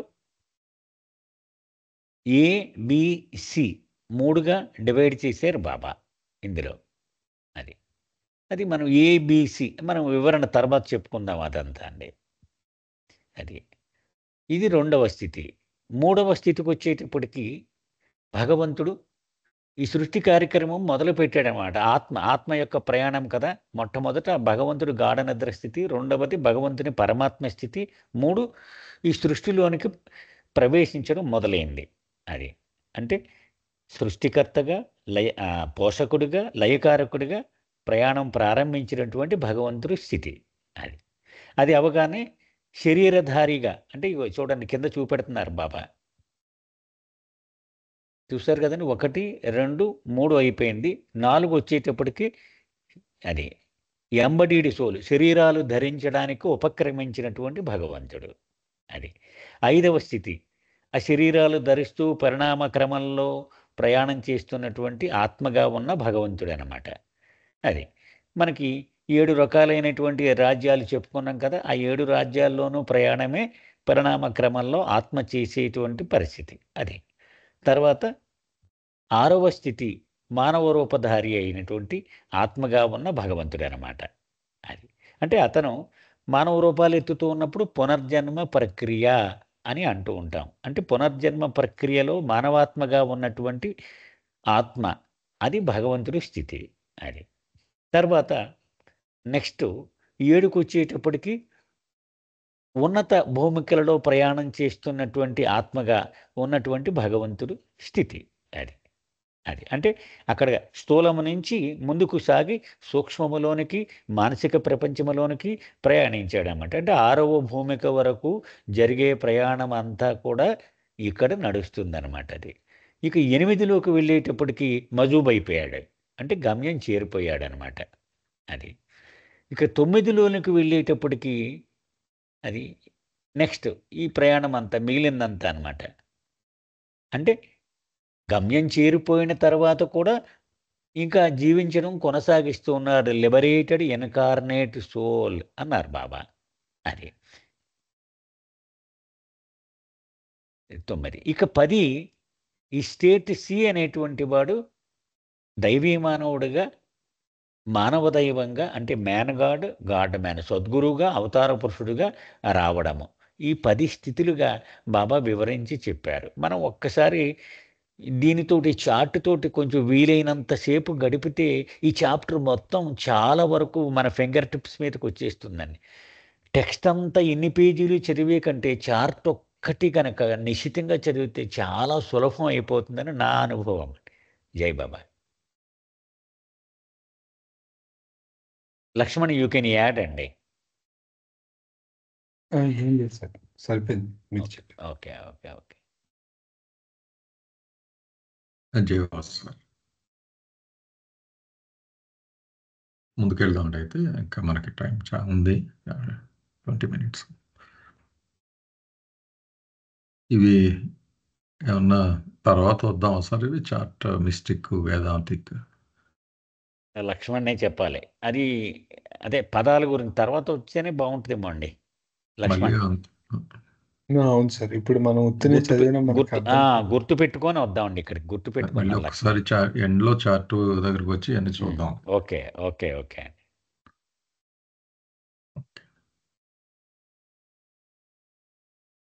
మొదలు పెడదామండి. ఇది part 9. జయబాబు సార్, బాబు గారు. మీరు చదవండి సార్, నేను ఊరు వెళ్తున్నాను. అలాగే. Part 9, The 10 States of God. భగవంతుడి 10 స్థితులు ఈ చాప్టర్ పేరండి. ఇంట్రడక్షన్ ఇస్తున్నారు ఇక్కడ. The pages of the chapter are built around the diagram depicting the 10 states of God. ఈ చాప్టర్లో ఇవ్వబడిన పేజెస్ అన్నీ కూడా మనం ఇంతకుముందు చూసిన డయాగ్రామ్ ఏదైతే మనం ఇప్పుడు డిస్కస్ చేసామో దాని చుట్టూ వివరణ ఇస్తూ ఇవ్వబడినవి ఇక్కడ. This diagram has been given by Meher Baba himself. It is a gem from the fathomless treasure of his supreme gnosis. ఇవ్వబడిన ఆ డయాగ్రామ్ ఏదైతే ఉందో అది స్వయంగా మెహర్ బాబాయే ఇవ్వడం జరిగింది. ఆయన అనంతమైన అద్భుతమైన జ్ఞానంలోంచి వచ్చిన, మనం కొలవలేని ఖజానాలోంచి తీసిన ఒక చిన్న వజ్రం, అంటే జమ్ అంటే ఒక అమూల్యమైన అంటారు కదా వస్తువు అనమాట, అందులోంచి వచ్చింది. ఈ చాప్టర్ని అలా అభివర్ణిస్తున్నారు. The spiritual terms of this diagram have been linked up with the most generally accepted Sufi, Vedantic and Christian mystical equivalents. ఈ డయాగ్రామ్లో ఇవ్వబడిన ఆధ్యాత్మికపరమైన పదాలు ఏవైతే పరిచయం చేశారో వాటిని మన సౌలభ్యం కోసం ఏం చేశారంటే వివిధ మతతత్వాలు, అంటే ఐడియాలజీస్ కానీ మతతత్వాలు, సూఫీ, వేదాంతిక్, క్రిస్టియన్ మిస్టిసిజము, వాటిలో మనం మామూలుగా నార్మల్గా వాడే పదాలు అంటే జనరిక్గా అన్ని మనకు పరిచయం ఉంటాయి కానీ చాలాసార్లు మనకు అర్థం తెలియదు వాటిని. అందుకని అవగాహన కోసం ఏంటంటే ఒక మ్యాప్ లాగా పైన మనం చూసామండి, తర్వాత డిస్కస్ చేద్దాం అనుకున్నాం కదా, అక్కడ క్రోడీకరించడం జరిగింది. అంటే సూఫీలో ఏమంటారు, వేదాంతంలో ఏమంటారు, క్రిస్టియన్ మిస్టిసిజంలో అన్నది అద్భుతమైన ఆ మ్యాపింగ్ అన్నది కూడా ఇక్కడ చేయడం జరిగింది అని చెప్తున్నారండి ఫస్ట్ పేరా. నేను కంటిన్యూ చేయనా సార్? నాగేశ్వర చెప్పేస్తానండి, అయిపోద్ది కదా. అలాగే మనం ఎక్కడ కట్ చేయవలసి ఉంటుందో తెలియదు కదా. అలాగే సార్. ఆధ్యాత్మిక గ్రంథాలతో, ఆధ్యాత్మిక సాహిత్యంతో బాగా పరిచయం ఉండి అవపోసన పట్టేసిన వాళ్ళు మనకంటే ఎక్కువగా ఈ చాప్టర్ని అప్రిషియేట్ చేయగలరని నేను అనుకుంటున్నానండి. ఎందుకంటే అనేక వాల్యూమ్స్, వేల గ్రంథాల్లో వ్రాసినటువంటి ఆ మొత్తం వివరణని ఒక చార్ట్ ద్వారా అది భగవంతుడే చెప్పగలడేమో. అంటే ఇది మొత్తం గాడ్ స్పీక్స్ అన్ని చార్టుల్లోకెల్లా ఒక మణిపూస అని చెప్తున్నాడు అనమాట. ఎందుకంటే ఇంకా మొత్తం ప్రపంచంలో ఉన్నటువంటి గొప్ప విశ్వాసాలన్నిటినీ ఒక క్రోడీకరించి ఒక చార్ట్లోకి తీసుకొచ్చారు. అందుకే నేను పదే పదే చెప్తున్నాను, ఈ చార్ట్ ఒక్కటి కంఠస్థం పట్టేస్తే గాడ్ స్పీక్స్ చాలా వరకు మన ఫింగర్ టిప్స్లోకి వచ్చేస్తాడు. నాట్ మేర్లీ 10th చాప్టర్, ఈ 10 స్టేట్స్ ఆఫ్ గాడ్ అనేదే కాదు, మొత్తం గాడ్ స్పీక్సే మన చేతిలోకి వచ్చేస్తుంది. ఇది కొంతమంది అంటారు ఇది మొట్టమొదటి చాప్టర్గా ఉంటే బాగుండు అని కూడా అంటారు అనమాట. అంటే అంత అథారిటీ ఇది. ఇది బాబా యొక్క అపరూపమైనటువంటి జ్ఞాన సంపద నుంచి వచ్చిన ఒక నిధి ఇది అని మనం చెప్పొచ్చు అని చెప్తున్నారు. Yes sir. ఓకే, ఏమన్నా ప్రశ్నలు ఉన్నాయండి దాని మీద?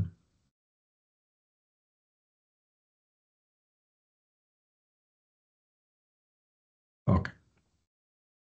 If we were to take a bird's eye view of this diagram, we should find that it depicts what is really the downward journey of the oversoul to the lowest point of devolution as man, insan, jivatma, and its upward journey again through the unfolding planes of consciousness back to the original source. First, as the divinely observed Majube Kamil, and culminating finally in the perfect man, Insanye Kamil లేదా శివాత్మ. కనుక ఏదైతే diagram మనం అనుకున్నామో, మనం చర్చిస్తున్నామో దాన్ని కొంచెం bird's eye వ్యూలో, అంటే బాగా పైకి వెళ్ళి దాన్ని ఒక్కసారి అవగాహన చేసుకోవడానికి చూడడానికి ప్రయత్నిస్తే మొత్తాన్ని అంతా కూడా మనకి ఏమర్థం అవుతుందంటే, అది ఏం చెప్తుంది ప్రధానంగా, ఓవర్ సోల్ అని ఏదైతే ఉంటుందో అది ప్రయాణం మొదలుపెట్టి డౌన్వర్డ్ జర్నీ అన్నారు. అంటే మనం పిక్టోరియల్గా కనబడినప్పుడు అది జర్నీ మొదలుపెట్టి చివరికి lowest point of devolution as man, మానవుడిగా అంటే పడుతూ వచ్చేది కిందకి మానవుడు స్థితికి రావడాన్ని అలా డెపిక్ట్ చేశారు డౌన్వర్డ్ జర్నీగా. మళ్ళీ అక్కడి నుంచి అంటే వి షేప్లో మనం తీసుకోవచ్చండి. వీలో లెఫ్ట్ సైడ్ అంతా కిందకు వస్తుంది, అంటే వివిధ ఫార్మ్స్ అన్ని తీసుకుని చివరి పాయింట్కి వచ్చేటప్పటికి మానవుడు అవుతుంది. అక్కడి నుంచి మళ్ళీ ఇన్వల్యూషను, అక్కడి నుంచి మళ్ళీ అప్వర్డ్ జర్నీ, అంటే బాగా రియాలిటీకి దగ్గరగా జరగడం అనే ఈ జర్నీని అప్వర్డ్ జర్నీ అన్నారు. అది చేసుకుంటూ అన్ఫోల్డింగ్ ప్లేన్స్ ఆఫ్ కాన్షియస్నెస్ ఏదైతే మనం ఇంతకుముందు చదువుకున్నామో 8th chapter journey of that consciousness, అది తీసుకుని మళ్ళీ ఒరిజినల్ సోర్స్కి వెళ్తుంది. అంటే వచ్చే మార్పు అంతా ఏంటి, ఓవరాల్గా అక్కడ కాన్షియస్నెస్ ఉండదు స్టార్టింగ్ పాయింట్లో, చివరికి వచ్చేటప్పుడు కాన్షియస్నెస్తో తన స్థితిని తను తెలుసుకోవడమే మొత్తం ఈ క్రీడ. కనుక ఆ ఒరిజినల్ సోర్స్కి విత్ కాన్షియస్నెస్ వెళ్ళడం, first as the divinely absorbed Majzoob Kamil and culminating finally in the perfect man. ఆ మజూబు స్థితి నుంచి అంటే సర్వం మర్చిపోయి భగవంతుడిని చూస్తూ ఉండడం, మమేకం అయిపోవడం, అక్కడి నుంచి పెర్ఫెక్ట్ మ్యాన్గా మారడం, శివాత్మగా మారడం, మనం ఏదైతే ఇంతకుముందు చదువుకున్నామో దానికి సెంటెన్స్లో మొత్తం చెప్పుకొచ్చారు. The 10 different states of God are principal stages on this journey, a journey in which consciousness, unconscious God becomes conscious man. ఒక్కసారి ఉంచి ఇక్కడ చెప్పేసుకుందాం సార్. ఇది సారీ చెప్పండి sir. The 10 different states of God are principal stages on this journey, a journey in which unconscious God becomes conscious man in order to become conscious God. ఇక్కడ 10 స్థితిలో ఏదైతే మనం principal stages ఈ ప్రయాణంలో అనుకుంటున్నాము. ఈ జర్నీ ఎలాంటిది ఏంటంటే సింపుల్గా చెప్పాలంటే అన్కాన్షియస్ గాడ్ కాన్షియస్ గాడ్ అవ్వడానికి చేసే ప్రయాణం ఓవరాల్గా స్టార్టింగ్ పాయింట్ డెస్టినేషన్ పాయింట్. మధ్యస్థంగా హాల్ట్ అంటే హాల్ట్ అని కాదు, ఒక పాయింట్ మార్క్ చేస్తారు బాబా, అది కాన్షియస్ మ్యాన్. ఫుల్ కాన్షియస్ మనం మానవుడు ఎప్పుడైతే అయ్యాడో ఫుల్ కాన్షియస్నెస్ అయిందనగా ఆ దృష్టిలో వాడారు అనుకుంటున్నాను. అది ఆ పాయింట్ గుండా అంటే ఆ వి షేప్లో ఆ కింద పాయింట్కి వచ్చి మళ్ళీ పైకి వెళ్ళి ఆ కాన్షియస్ గాడ్ పాయింట్కి చేరుకుంటాడు అనేది దీని అర్థం ఉంది. జయబాబు సార్ మీరు చెప్పండి సార్.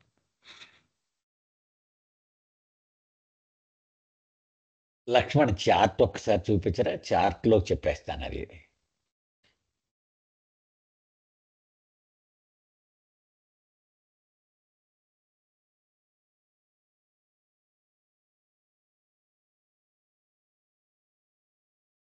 ఎస్,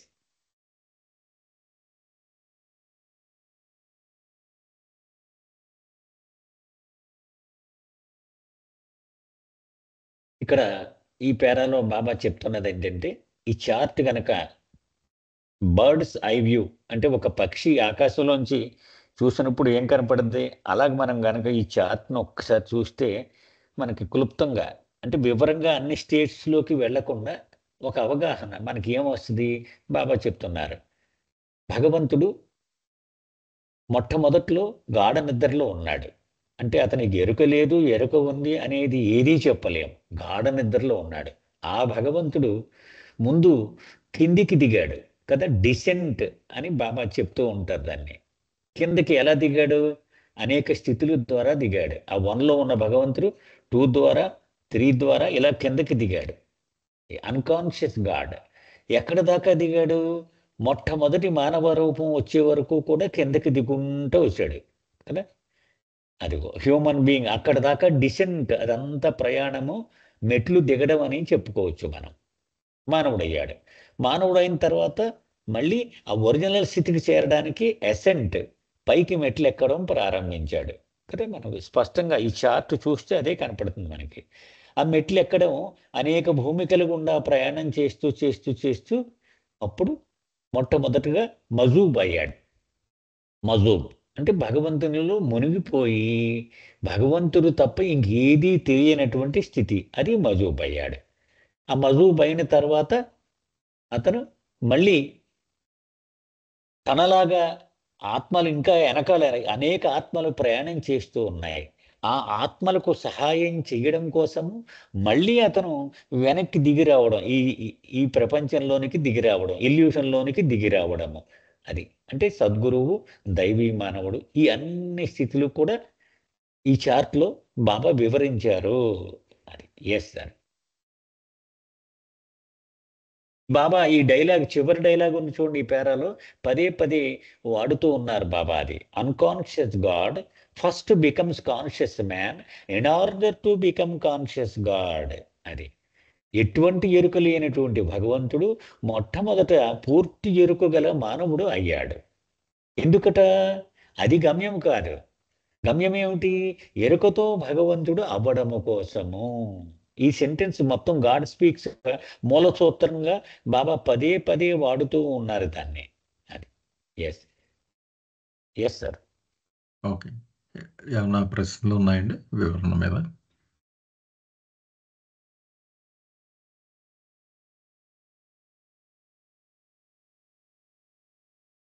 ఓకే, ఏమాత్రం సందేహాలు ఉన్నా అడగండి, ఎందుకంటే మనకి మళ్ళీ అవకాశం రాదు. అంటే ఇంత ఇంటెన్సిటీతో మనం అందరం కూర్చొని చదువుకోవడం అనేది మొహమాట పడొద్దని మనం అండి. నెక్స్ట్ పేర చదువుతానండి.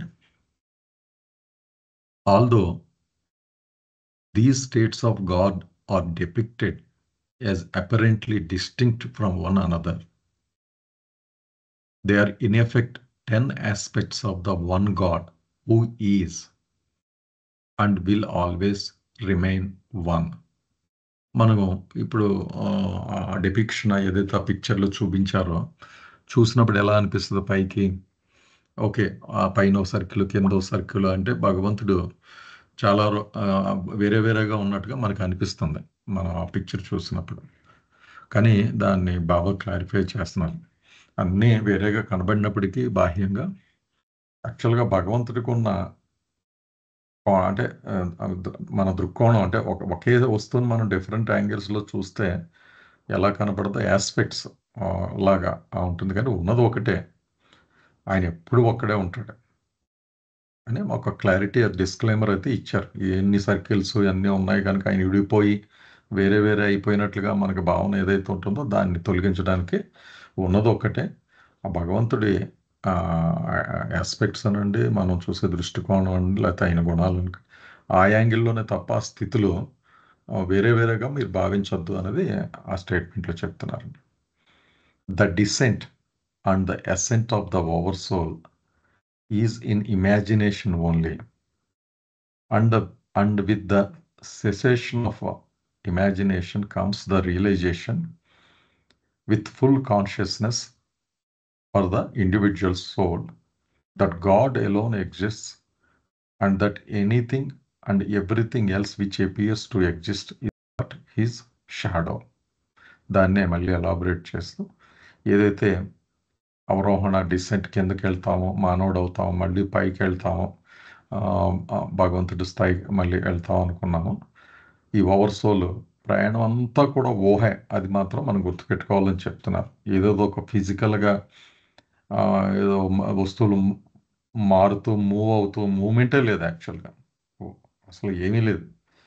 ఒక ఇమాజినేషన్లో మొత్తం జరిగిపోతుంది అనమాట. And with the cessation of imagination, అక్కడ ఊహ ఎప్పుడైతే ఆగిపోయిందో, అంటే ఆ పిక్చర్ ప్రొజెక్షన్ ఎప్పుడైతే ఆగిపోయిందో వాస్తవం తెలుస్తుంది. ఆ ఇండివిజువల్ సోల్గా ఏదైతే మనం ప్రయాణిస్తూ ఇండివిజువల్ నేను వేరే అనుకుంటూ ప్రయాణించాం, ఎప్పుడైతే ఇమాజినేషన్ అయిపోయిందో, ఆ ఫుల్ కాన్షియస్నెస్ డెవలప్ అయిన తర్వాత మనకు తెలిసేది ఏంటంటే ఉన్నది భగవంతుడు, నేనే భగవంతుడినే. And that anything and everything else which appears to exist is but he shadow. ఏదైనా ఆయన కాకుండా ఏదో ఉన్నట్టుగా కనబడుతుంది అనుకుంటే అదంతా కూడా ఆయన కేవలం నీడ మాత్రమే అన్నది. అదే మనం నిత్య జీవితంలో మనం నీడని అసలు పట్టించుకో, మన నీడని కానీ మనం ఇది అన్నది, అంటే మనకు ఆ జ్ఞానం ఉంది కనుక.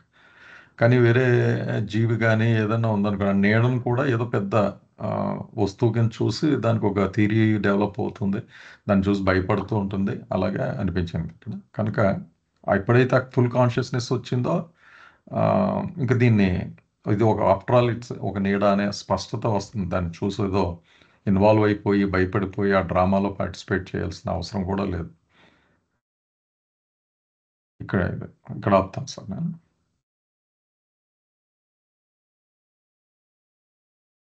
మీరు చెప్పండి సార్ సమాప్తి, తర్వాత క్వశ్చన్స్ ఏమైనా ఉన్నాయి. ఇక్కడ 10 వేర్వేరు స్థితులుగా భగవంతుణ్ణి వర్ణించడం జరిగింది. అంటే 10 అవస్థలలో, 10 స్థితులలో, 10 రూపాలలో ఉన్నట్టుగా కనపడుతున్నాడు ఒకే భగవంతుడు. కానీ ఒకటి మనం మూల సూత్రంగా మనం ఎప్పుడు కూడా నేపథ్యంలో ఉంచుకోవాలి. ఏంటిది? ఈ అన్ని స్థితులు ప్లే చేసేది భగవంతుడు మాత్రమే. ఆయన ఎప్పుడు ఒక్కడే. అందుకని భగవంతుని యొక్క 10 స్థితులు అన్నారు. చూసారా, మొత్తం భాష అంతా బాబా వాడింది. గాఢ నిద్రలో ఉన్నటువంటి ఆత్మగా ఉన్న భగవంతుడు కదా, పరమాత్మ స్థితిలో ఉన్న ఆత్మగా ఉన్న భగవంతుడు, శరీరధారిగా ఉన్న ఆత్మగా ఉన్న భగవంతుడు కదా, పరిణామ క్రమములో ఉన్న ఆత్మగా ఉన్న భగవంతుడు. అంటే అన్నీ కూడా ఒక భగవంతుడే పోషిస్తున్నాడు ఇవన్నీ కూడా అనేది మనం ఎప్పుడు కూడా మర్చిపోకూడదు. ఆ పరమాత్మయే కిందికి దిగింది, పైకెక్కింది. ఇదంతా కూడా అసలు ఏమీ జరగలేదు, ఊహలోనే జరిగింది. అసలు భగవంతుడు ఒకే ఒక్కడైన భగవంతుడు తప్ప దేనికి అస్తిత్వము లేదు. అస్తిత్వము ఉన్నట్టు కనిపిస్తుంది అంటే ఊహ నడుస్తుంది అని అర్థం. ఊహ ఆగిపోగానే ఒక్క భగవంతుడు మాత్రమే ఉన్నవాడిగా కనపడతాడు. మిగిలిందంతా ఆ భగవంతుడికి నీడగానే ఉంటుంది, కానీ దానికి వేరే అస్తిత్వము లేదు అని తెలిసిపోతుంది ఊహ ఆగిపోగానే. ఊహ నడిచినప్పుడే ఈ 10 స్థితులు కనపడుతూ ఉంటాయి. Yes sir. సార్ ఏమన్నా ఉన్నాయండి దీని మీద ప్రశ్న?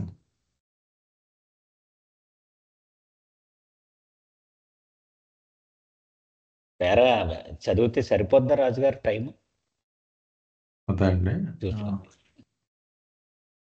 కొంచెం పెద్దదే సార్ ఇది, అంటే 2-3 పేరాలు కలిపి ఒక అదే అదే అదే అదే అదే నా నా సలహా ఏంటంటే అండి, నా రిక్వెస్ట్ కూడా నెక్స్ట్ వీక్ కల్లా చార్ట్ బాగా కంఠస్థం చేసేయాలండి చాలా వరకునే. Okay sir. సులువైపోద్ది అనమాట మన ప్రయాణం. చాలా అది అద్భుతం అండి. ఇంకా చార్ట్ మొత్తం ఎన్ని పేజీలు ఒక చార్ట్లో చూపెట్టేశారు బాబా. అది చార్ట్స్ కూడా సార్ ఈ పుస్తకం చదువుతున్న 10 సార్లు చదివితే ఇంకా ఇంకా కొద్దిగా అర్థం అవుతుంటుంది. అలాగే చార్ట్లు కూడా మనం 10 సార్లు చూస్తుంటే చాలా నిబిడీకృతం ఉంటుందండి. కలర్ కోడింగ్ దగ్గర నుంచి మెటిక్యులస్గా ప్రతి విషయం ఆయన. అందుకే వాడు చెప్తూ ఉంటాడు, బాబా ఈజ్ నోన్ యాజ్ చార్ట్ వాలా అని. ఏది చెప్పాలన్నా ఒక చార్ట్ తీసి తగిలిస్తారన్నమాట, చూడు. అది మాస్టర్ ఆఫ్ ది సబ్జెక్ట్ కాబట్టి ఆయన అంత స్పష్టంగా చూపించగలిగారు గ్రాఫిక్ ప్రెజెంటేషన్. అవునండి, అవును.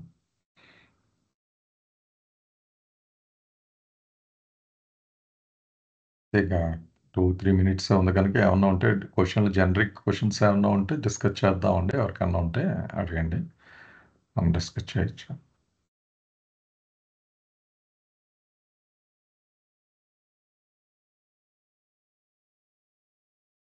సార్ రామారావు గారు, గోపాలకృష్ణ గారు, ఎవరైనా.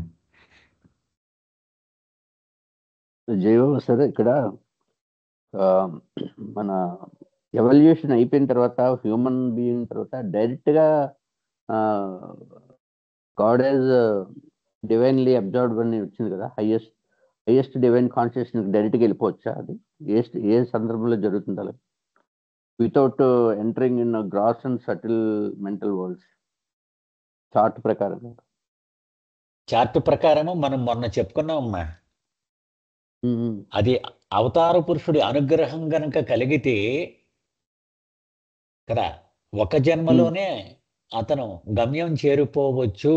మనం మొన్ననే చదువుకున్నాం, నిన్న కూడా వచ్చింది డిస్కషన్. ఇది హీ కెన్ గ్రాంట్ రియలైజ్, ఆ పాసిబిలిటీ చూపెడుతున్నారు అనమాట. ఒక డైరెక్ట్ గా ఇంకా ఈ భూమికల్లోంచి అక్కర్లేకుండా నేరుగా వెళ్ళిపోవచ్చు అనమాట. అది ఆ లైన్ పైకి ఉంది చూడండి, ఎస్ అనేది మా హ్యూమన్ సోల్ నుంచి పైకి ఉంది కదా ఒక గీత. అవునవును, డైరెక్ట్. అది సార్ చెప్పండి సార్. ఇది గాడ్ స్పీక్ సెమినార్ జరిగిందండి హైదరాబాద్లో. జరిగినప్పుడు ఎస్ఎస్ లక్ష్మి గారు డాన్ స్టీవెన్స్ని అడిగారు కూడా, ఈ గీత అర్థం ఏంటి అని. అతను ఇదే చెప్పాడు అనమాట. ఆ 8th చాప్టర్లో చెప్పినట్టు బాబా ఇన్స్టెంట్లో ఆయన అనుగ్రహం కనుక కలిగితే నేరుగా భగవద్ అనుభవం ప్రసాదించగలడు అనేది ఈ గీత అని చెప్పాడు. ఎస్, చెప్పండి సార్. నేను జస్ట్ లైట్ సైడ్ కదండి, మనకి ఇవ్వబడిన గ్రేటెస్ట్ ఆఫర్ కూడా అదేమో బాబాయ్ ఇచ్చింది. అదే భలే మంచి చౌక బేరము అని పద్యం ఉంది చూడండి, నారదుడు కృష్ణుని తీసుకుని వెళ్తా ఉంటాడు కదా.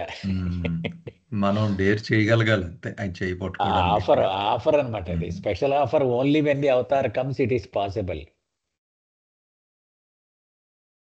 అందుకే పాప ఆయన అంత బాధపడ్డాం, పట్టుకుంటే పని అయిపోతుంది కదా నా చెయ్యి విశ్వాసంతో అన్న తప్పనే కనబడద్దు ఆయన మాటల్లో. అయింది సార్ టైం కూడా. అయితే మళ్ళీ వచ్చి శనివారం కలుద్దామండి. అందరూ చార్ట్ వెళ్ళేంత వరకు ప్రిపేర్ అవుదామండి. అవతార్ మెహర్ బాబా కీ జై, అవతార్ మెహర్ బాబా కీ జై, అవతార్ మెహర్ బాబా కీ జై. థ్యాంక్ యూ బాబా. జై బాబా. జై బాబా అండి. పండితే బాబా, అందరికీ జై బాబా. జై బాబా సార్. మెహర్ బాబాకి జై. జై బాబా.